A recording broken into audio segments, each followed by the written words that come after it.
To create a Jira project, follow these steps. Log into Jira. Open your Jira application and log in with your administrator credentials. Navigate to Project Creation. Click on the Projects drop-down in the top navigation bar.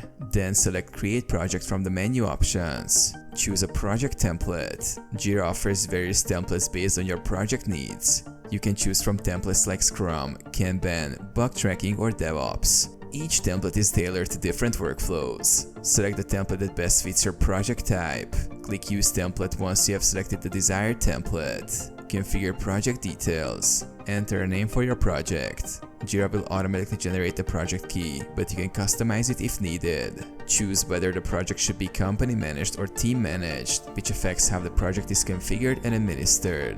Set project access. Determine who can access the project. You can set it to private, limited, or open.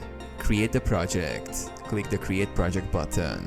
Jira will set up the project based on the chosen template and configurations. Customize your project. After creation, you can further customize workflows, issue types, permissions, and other settings from the Project Settings menu.